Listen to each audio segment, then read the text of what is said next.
Intégrer les sciences sociales et humaines dans la lutte contre le changement climatique et dans la préservation de la biodiversité, c'est le sens donné à la journée scientifique organisée le 30 août à Brazzaville par l'Institut national de recherche en sciences sociales et humaines. Ces assises ont permis aux experts et chercheurs scientifiques d'échanger sur les défis sociaux, environnementaux, économiques auxquels font face les peuples autochtones pour trouver des solutions adaptées en vue de favoriser le bien-être social de cette communauté. L'idée ici étant de répondre un peu à la nouvelle donne qui consiste à s'interroger sur tout ce qui est réchauffement climatique, où les experts ont supposé qu'on a marginalisé les sciences humaines et sociales.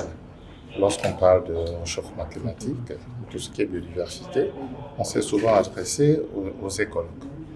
La tendance aujourd'hui, c'est d'inviter toutes les sciences, notamment les sciences humaines et sociales, pour que ces dernières, donc ces sciences, puissent se rapprocher des populations locales et identifier leurs savoirs endogènes qui sont contributifs aussi à la protection de la biodiversité.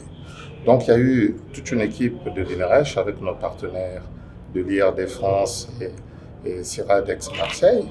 Nous sommes donc allés dans la Likwala et la Sangha pour rencontrer un certain nombre de peuples autochtones, pour voir avec eux quels sont leurs savoirs et en quoi ces savoirs peuvent contribuer à préserver la biodiversité. Donc là, sommairement, vous avez la participation des sciences humaines et sociales à la compréhension du bien-être, qu'il soit à la fois écologique, économique, culturel et social. Les experts de l'Institut national de recherche en sciences sociales et humaines, ceux de l'IRD France, de l'Université de Marseille, ont épinglé lors de leur exposé portant sur la gestion des territoires et préservation de la biodiversité quelques difficultés propres aux populations rurales. Je suis intervenu en essayant de montrer à quel point ces populations effectivement ont des savoirs, indéniablement, comme toutes les populations, et que ces savoirs sont intéressants dans la mesure où on peut penser qu'au travers de ces connaissances, on aura demain aussi des manières de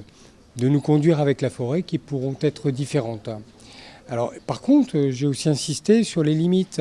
C'est-à-dire que non seulement il y a des limites de temps, on a encore beaucoup de travail, il faut encore énormément travailler. On a aussi des limites méthodologiques, c'est-à-dire qu'on se retrouve face à des populations qui n'ont jamais ou très rarement été sollicitées pour s'exprimer concrètement, pour exprimer leurs desiderata, pour exprimer leurs projections dans l'avenir. Comment dire, on a affaire à des populations qui n'ont pas la possibilité très souvent de se projeter dans l'avenir, de nous dire ce que pourrait constituer pour eux un idéal de relation à la forêt les concernant. Souvent, vraiment combattus, ces peuples autochtones, parfois drastiquement, et puis ils les ont spoliés de leur territoire, et ces gens-là ont fini par revenir à la charge pour réclamer, à l'aide des organisations internationales, réclamer leurs droits, réclamer leur reconnaissance de peuple premier. Et je montrais qu'ici en Afrique, l'intégration, l'introduction de cette notion de peuple autochtone est différente parce que sur le continent africain, et la notion d'antériorité sur le territoire ne se pose pas en Afrique. Le directeur général de cet institut public, Guy Moussavou, spécialiste en sciences de l'éducation, a souligné la nécessité de transférer les connaissances chez les peuples autochtones. En tant que spécialiste de sciences d'éducation, je suis donc allé avec mes collègues en sciences, surtout en anthropologie, c'est surtout avec eux que je suis parti, pour voir un peu quel est le système de scolarisation des peuples autochtones.